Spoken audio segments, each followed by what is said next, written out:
Bonjour à tous et bienvenue dans une nouvelle vidéo. Choisis ton orientation pour t'aider dans ton choix d'études futures. Allez, aujourd'hui, j'ai le plaisir de recevoir l'Institut G4, l'école à double compétence pour devenir chef de projet. On va en savoir tout de suite beaucoup plus avec moi, Béatrice Quintence, la responsable de recrutement et des relations entreprises à Lyon. Bonjour Béatrice. Bonjour Clémence. Bonjour, on a également Philippe Moura, coordinateur pédagogique à Marseille et e-learning. Bonjour. Bonjour. Et un étudiant pour vous raconter un petit peu comment ça se passe de l'intérieur, Florent, étudiant en première année, bachelor, qui s'apprête à faire une alternance. Bienvenue à tous les trois. Allez, c'est parti. Est-ce que vous pouvez nous faire une présentation générale de l'école? Alors, l'Institut G4 existe depuis 2004. On est basé à Paris, Lyon et Marseille. Donc, on a le cycle bachelor qui se fait sur Marseille, sur Lyon, le cycle d'ingénierie qui se fait sur les 3 campus. Donc, nous formons des profils à une double compétence en développement informatique, développement web, développement mobile, développement logiciel, mais aussi en management de projet. Quelle est exactement la spécialité de l'école? Alors justement, la spécialité de l'école, c'est basé sur on va dire des promotions à taille humaine, une proximité, on va dire encadrant, alternant. Alors, on aime bien dire justement que chez nous, ce ne sont pas des étudiants, mais ce sont des apprenants. On part du principe que ils sont là, effectivement, ils sont sortis du milieu scolaire, ils ont leur diplôme du bac et quand ils intègrent chez nous, ils sont là pour devenir de véritables professionnels. C'est pour ça, ils ont des cours avec des intervenants professionnels. Par exemple, en développement web, ça peut être justement un salarié, un freelance. En management, ils peuvent très bien avoir effectivement un dirigeant. Donc, dans chaque matière, ils ont des professionnels. Il n'y a pas de matière scolaire. On ne va pas retrouver des maths et de la physique. Et de l'autre côté, ils vont pouvoir pratiquer à l'école à travers des projets pédagogiques, mais aussi en entreprise grâce à l'alternance. Est-ce que vous pouvez nous expliquer quel type de diplôme est préparé? Est-ce qu'il est reconnu par l'État? Oui, tout à fait. Donc, nous préparons à des titres RNCP. Donc, ce sont des titres reconnus par le ministère du Travail. Donc, nous avons des titres RNCP de niveau 5, donc développeur web et web mobile. Concepteurs, développeurs d'applications, qui sont des titres RNCP de niveau 6, donc Bac plus 3, et titres RNCP de niveau 7, donc Bac plus 5, en chef de projet en système d'information. Florent, question pour toi. Toi qui es en première année, c'est encore tout frais dans ta tête. Est-ce que tu peux nous dire pourquoi tu as choisi cette école?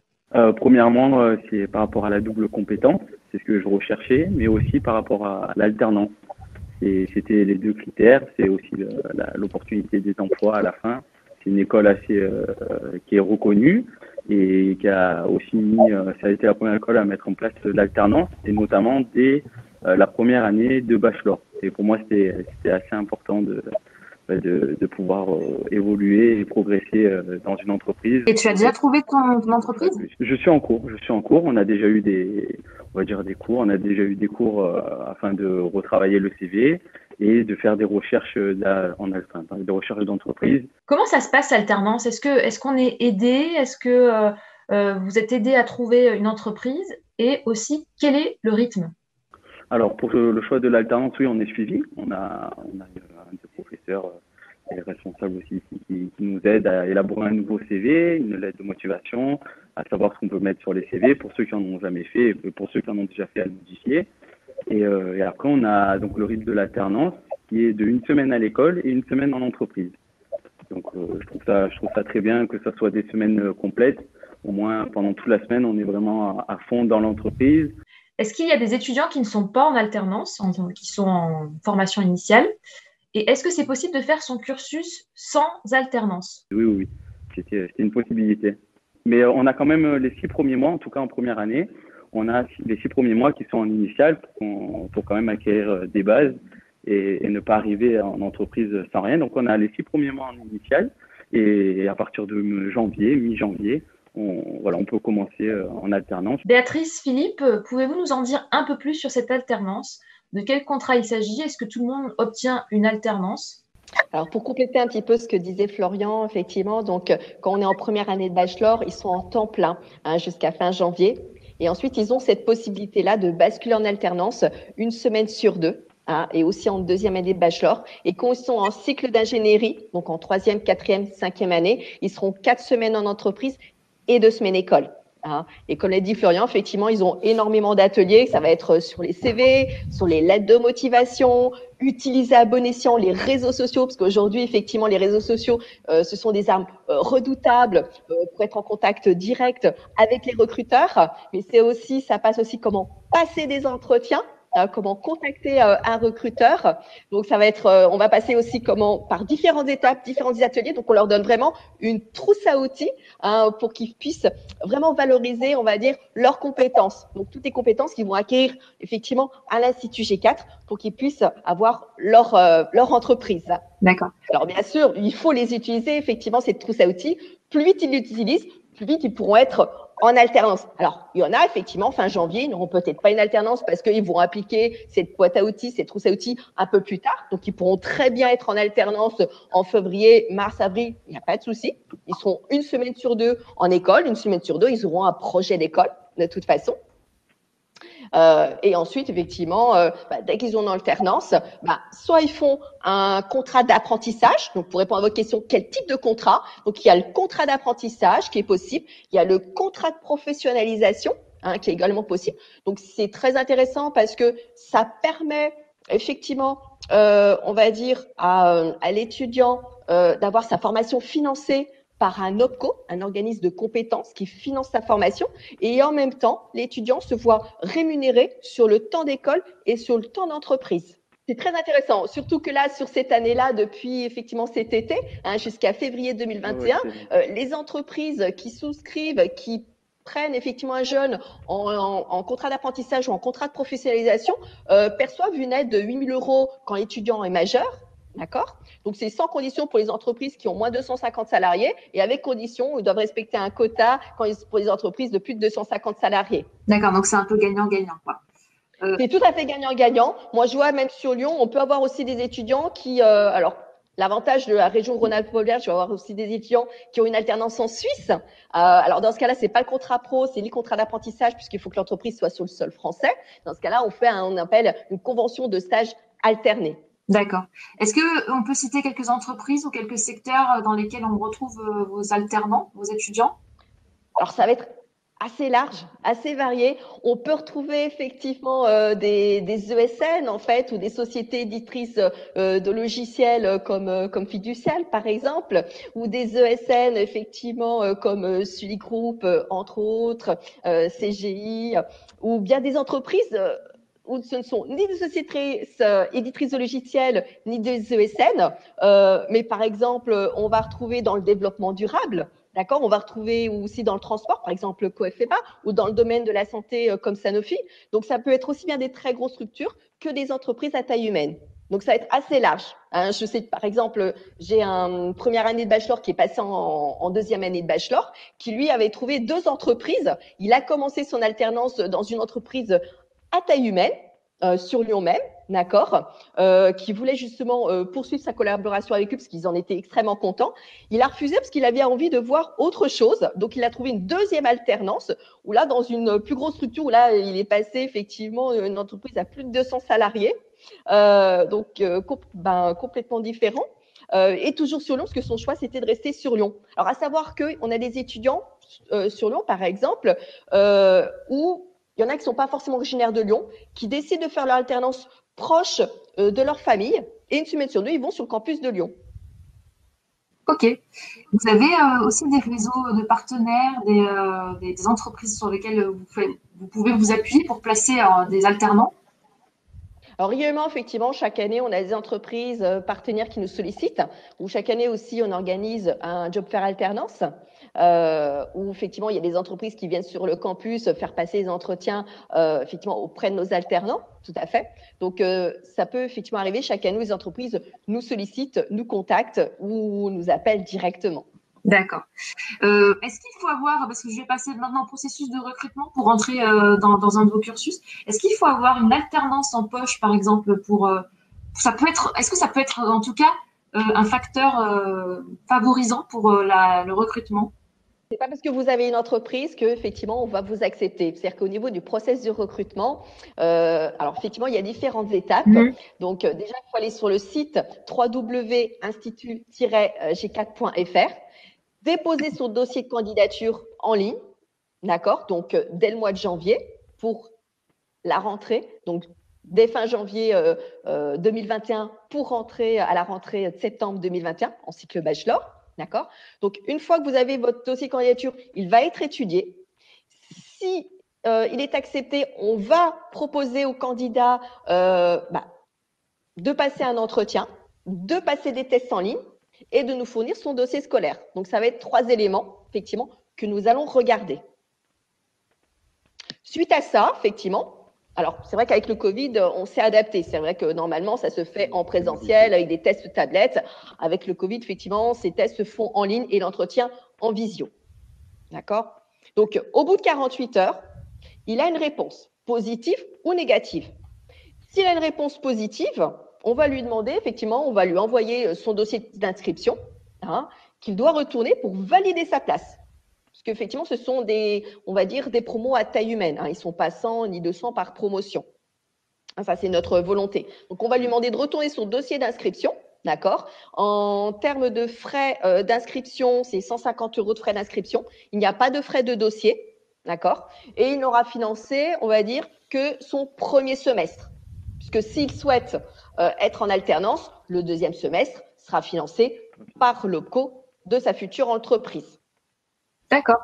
Donc, le premier semestre, il faut compter 2 900 € et l'alternant a la possibilité de financer son premier semestre en une fois ou en plusieurs fois. D'accord. Florent, est-ce que tu peux nous raconter comment s'est passée cette admission? Est-ce que tu l'as bien vécue? Oui, bien sûr, carrément. Non, ça s'est très bien passé. J'ai fait des démarches que Béatrice a dit. Moi, je suis allé directement sur Internet et j'ai postulé en ligne sur le site qui était très bien. Et j'ai eu un retour très rapidement des responsables de l'Institut G4 de Marseille, parce que c'est là que je suis à Marseille. Et donc voilà, après j'ai eu un appel téléphonique pour passer un entretien et qui s'est très bien passé. Et après ça, j'ai effectué des tests qui étaient nécessaires pour je pense voir mon niveau et aussi pour intégrer l'école. Tout ça sur les tests, tout ça sur Internet. Donc malgré le fait de ne pas être à l'école elle-même, ça s'est très bien passé quand même. Ils ont été très bien. Quel était ton parcours avant de postuler? Alors moi, j'ai été navigant dans les avions. J'ai été navigant. J'ai eu mon bac, à vrai dire, un bac ES. Et après, je suis directement passé mon CCA, le cabine crew attestation. Et voilà, bon, le secteur était un peu sinistré et avec les nouvelles. Ce qui se passe en ce moment, c'est pas le moment de recrutement. Donc voilà, j'ai passé un petit moment là-dedans et puis j'ai décidé de faire une orientation professionnelle, notamment dans un des secteurs qui a quand même beaucoup d'opportunités, c'est très vaste. Il y a beaucoup d'opportunités d'emploi, de chemin à prendre. Donc voilà. Et dans ta promo, vous êtes beaucoup, comme dans ton cas, qui sont en réorientation? Est-ce qu'il y a des post-bac directs? Alors, on a beaucoup. Là, dans notre promo, par exemple, là, cette année, on est 15. Avec notamment 2 filles qui sont aussi à nous, il n'y a pas que des garçons. La plupart sortent du bac, donc on post-bac, qui vont issus de plusieurs bacs d'ailleurs. Donc moi j'ai fait un bac ES, mais il y a aussi des bacs pro, des bacs STMG, des bacs S, donc c'est vraiment varié. Et non, voilà, l'ambiance est très sympa, on est très très proche des responsables, ils sont à l'écoute et je vais pas dire une famille parce que ça fait pas très longtemps que je suis là, mais je pense qu'au fur et à mesure des années, ça sera comme ça. D'accord. Voilà. Pour revenir un petit peu sur les types des profils, quels sont les profils que vous acceptez déjà au niveau académique et ensuite un peu plus sur la personnalité? Alors déjà, effectivement, il faut avoir le bac. Bien entendu, il faut valider, on va dire, c'est le sésame. Alors effectivement, comme l'a dit Florian, sa promo, c'est à Lyon, c'est une promotion avec différents types de profils, S, bac généraux, donc bac scientifique, bac généraux, bac professionnel. Ce qu'on va rechercher, effectivement, ce sont des profils. On recherche vraiment des personnalités, donc des jeunes qui ont une réelle appétence, un réel intérêt au niveau des nouvelles technologies, des langages. Pourquoi? Parce que un futur chef de projet, un futur manager, un futur ingénieur développeur, puisque derrière au niveau de nos titres, c'est plus d'une centaine de métiers, la première qualité que va rechercher une entreprise, c'est vraiment un jeune investi qui est motivé, qui est vraiment curieux. Parce qu'on est dans un secteur, c'est le secteur qui recrute le plus en France, et on a des métiers qui se créent chaque année. Donc, il faut vraiment cette curiosité-là, cet intérêt-là. Donc, c'est à travers l'entretien où, justement, avec l'entretien avec ce jeune-là, on va découvrir qui il est. Hein. Donc, il n'y a pas de préparation type pour passer à l'entretien. C'est vraiment, venez avec votre personnalité pour savoir effectivement si vous êtes vraiment fait pour ce secteur-là. Florent, après ces quelques mois que tu as passé en entreprise, est-ce que tu as l'impression d'être fait pour ce secteur?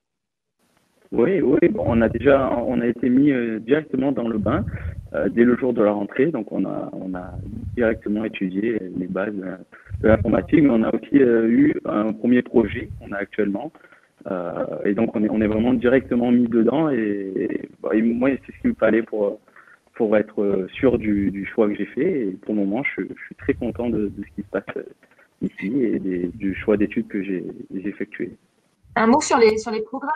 Là, donc c'est un peu la base que tu étudies, et puis ensuite vous vous spécialisez. Comment ça fonctionne? Oui, alors pendant les 2 premières années, on voit les bases, tout ce qu'il faut pour être prêt en entreprise. Et à la fin de la 2e année de bachelor, on doit faire un choix, à savoir si on souhaite continuer sur le cycle ingénierie, donc en première année, 2e année, 3e année. Et là, il y aura des spécialisations. Il me semble, si après Philippe je reprendrai après. Rajouter. Ok, il y a le numérique, donc toujours, et ensuite il y a le web, il y a réalité virtuelle et multimédia, il me semble, et je pense que c'est tout, mais je pense que Philippe en dira un peu plus sur le sujet. Oui, pour tout ce qui est programme, donc effectivement, il n'y a pas de prérequis de niveau, donc on commence vraiment de la base avec tout ce qui est algorithmie et langage C, notamment pour ce qui est informatique, et la même chose pour ce qui est gestion de projet, on commence vraiment à zéro. Le but, c'est de donner des compétences dans un premier temps techniques lors du premier semestre, comme l'a dit Florian tout à l'heure, pour que les étudiants puissent aller en alternance en ayant des bases en programmation et en informatique ou en PAO, donc en publication assistée par ordinateur, donc en design pour pouvoir exercer un métier. À côté de ça, nous, on va continuer à l'Institut G4 à leur donner des compétences à travers les cours, à aller plus loin, notamment sur les cours de programmation où on va augmenter le niveau petit à petit, en passant du C au C++ au Java, notamment pour tout ce qui est programmation orientée objet. Pareil pour tout ce qui est côté web, ils vont commencer avec vraiment de l'HTML, CSS, enfin la base du web, du PHP, et puis petit à petit du JavaScript et des frameworks JavaScript, et tout ce qui suit sur les langages web. Et le tout toujours avec un fil conducteur, la gestion de projet, où ils vont commencer avec des cours de gestion de projet assez généraux et des choses aussi, coupées en deux en fait, avec de la théorie et des notions qu'ils vont pouvoir appliquer directement dans leur projet, puisque ils ont en permanence un projet à suivre tout au long de l'année. Vous fonctionnez comment au niveau de la pédagogie? Ça se présente comment? C'est des cours en amphi, en petits groupes, il y a de l'interactivité? Alors, c'est forcément des cours en petits groupes, puisqu'on a des petites promotions. C'est le choix qu'on a fait, avec beaucoup d'interactivité. Le but, c'est de ne pas dépasser une demi-heure de théorie en cours magistral, on va dire. Donc, immédiatement, d'appliquer ce qu'on voit sur la partie théorique et de leur donner le plus d'outils possible pour leur projet. Par exemple, aujourd'hui, le premier projet, c'est le projet le plus facile qu'ils auront à faire durant leur scolarité, c'est de mettre en place un site web via un CMS. Le premier cours qu'ils ont eu, c'était la découverte de ce qu'est un CMS. Donc voilà. Et une fois qu'ils ont ces outils-là, c'est à eux derrière de creuser forcément pour en savoir plus et pour pouvoir vraiment mettre en place leur projet. Donc le but, c'est de leur apprendre et de leur donner des bases et d'aller un peu plus loin, forcément, que de la base, notamment sur ce qui va être programmation derrière, et aussi qui puissent s'auto-former pour explorer encore plus les domaines qu'on va leur présenter. Florent, tu voulais ajouter quelque chose par rapport à ce projet? Non, je voulais juste dire que justement, c'était ça qui était bien, c'est qu'on devait directement se mettre dans le bain et apprendre et regarder de nous-mêmes pour donner après un travail assez correct. Donc, c'est ce qui est intéressant. Et là, on est obligé de se donner à 100% et être, entre guillemets, autonome et aller chercher de notre côté les informations nécessaires. Qu'est-ce que tu comptes faire? Est-ce que tu as une idée de ce que tu veux faire plus tard? Alors, pas vraiment, parce que le programme Institut G4 est développé, donc il y a vraiment pas mal de choses, d'opportunités. J'avais une première idée, mais j'attendais d'en savoir un peu plus. Bon, bien sûr, c'est développeur web et mobile, d'applications web et web mobile. Donc, pour moi, c'est ça. Après, je sais que là, on est en train de voir pas mal de choses, donc j'attends de voir et d'en savoir un peu plus. Très bien. Est-ce que vous pouvez nous donner un petit peu des exemples de métiers qu'on peut exercer après cette formation? Oui, ils sont assez larges en fait, hein. Donc ça passe effectivement, comme dit Florian, donc ingénieur, développeur web, web mobile, logiciel. Ça passe par ceux qui ont par exemple choisi l'option design, qui peut être web designer par exemple. Tout à fait. Ça peut être aussi chef de projet, bien entendu. Hein, ça peut être responsable SEO en référencement. Ça peut être webmaster. On peut aussi faire une belle carrière pour devenir aussi directeur artistique ou directeur technique. Il y en a aussi qui se lancent en tant que freelance. Hein, parce qu'il faut savoir qu'en dernière année, ils ont aussi des cours d'entrepreneuriat, puisque au niveau du cursus, il faut savoir effectivement, on va dire la première, deuxième année, on est plutôt sur, on va dire 80% de cours techniques et 20% de gestion de projet. La troisième année, on est sur du 70-30. La quatrième année, on est sur du 50-50. Et la dernière année, on est vraiment sur du management à 90% et 10% de technique. Et ils ont même un gros projet client réel où chaque année, effectivement, le client change. Et on a des fois des belles entreprises, des belles ONG aussi qui nous contactent pour réaliser leurs projets. On a été aussi sollicité aussi pour le commissariat interarmé. Je me rappelle, il y a 1 an et demi, qui regroupait l'armée de terre, l'armée de l'air, la marine, qui nous avait sollicité aussi. On travaille sur un très beau projet. Donc, sur chaque campus, la dernière année, effectivement, ils travaillent sur un très beau projet client réel. Est-ce que vous aurez des chiffres concernant l'insertion professionnelle après le diplôme? Alors, c'est vrai qu'il y a la remise des diplômes chaque année, effectivement, où c'est l'occasion de reconvier nos étudiants pour la remise des fameux diplômes. Et effectivement, on leur demande effectivement qu'est-ce qu'ils deviennent, quelle entreprise, quel type de salaire, effectivement, ce qu'ils deviennent. Et puis, il faut savoir aussi que quand vous passez un titre, donc chef de projet SI, ou concepteur développeur d'application, par exemple, la commission des titres aussi nous demande effectivement de remplir ces informations-là. Et avec une très belle surprise, on se rend compte que 3 mois, en moyenne, c'est 3 mois après l'obtention du titre, c'est là on les revoit pour l'obtention, on se rend compte qu'ils sont tous en poste, en CDI. Et les 3/4 en moyenne restent souvent dans leur dernière entreprise d'alternance. Parce que durant les 5 ans ou les 3 ans, tout dépend s'ils resteront sur un bac+3 ou un bac+5, on se rend compte qu'il y a beaucoup d'étudiants qui restent dans leur dernière entreprise d'alternance, même s'ils peuvent, durant les 3 ans et 5 ans, changer d'entreprise. D'accord. Donc, Florent, tu n'as pas peur du chômage pour cette fois-ci? Non. Cette fois-ci, je pense que ça ira. J'ai choisi un très bon secteur. Tu as bien choisi. Dernière petite question. Est-ce que si on a besoin de vous rencontrer, on peut vous voir? Est-ce qu'on peut venir vous voir directement? Est-ce que vous organisez des salons? Est-ce que vous êtes sur une journée portes ouvertes, par exemple?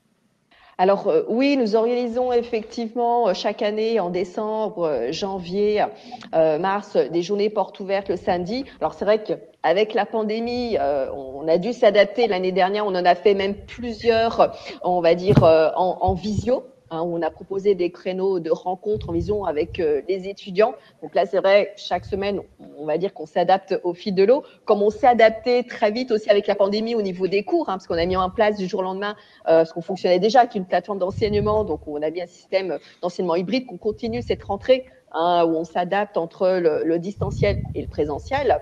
Donc là, oui, journée porte ouverte, effectivement.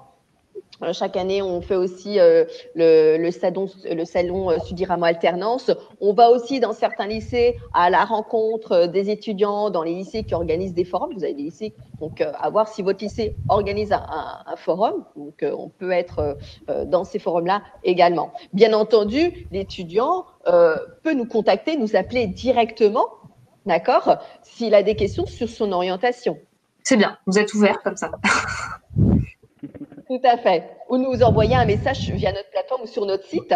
Il va sur notre site www.institut-g4.fr et il peut aussi chatter, envoyer un message s'il souhaite avoir une réponse pour qu'on puisse le recontacter derrière. Bon, on arrive à la fin de cet enregistrement. Je vais vous laisser quelques mots pour conclure. Est-ce que vous auriez des choses à nous dire qu'on a peut-être oubliées qui sont importantes ou peut-être vous adresser directement à ceux qui nous regardent, qui sont intéressés par les métiers de l'informatique?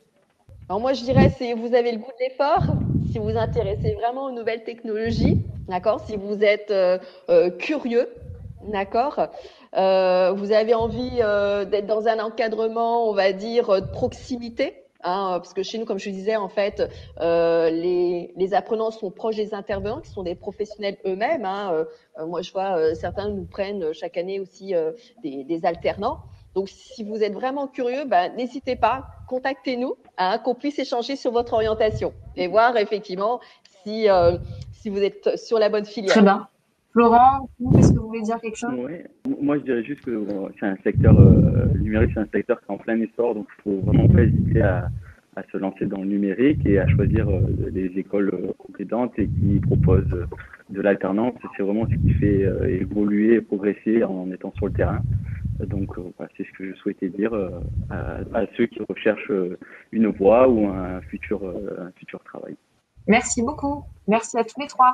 Merci d'avoir répondu aux questions qu'on peut se poser sur votre établissement. Et merci à vous derrière l'écran d'avoir peut-être posé ces questions, peut-être que vous les posez, mais en tout cas, j'espère qu'on a répondu à toutes vos interrogations. À très vite pour une nouvelle vidéo avec une nouvelle école.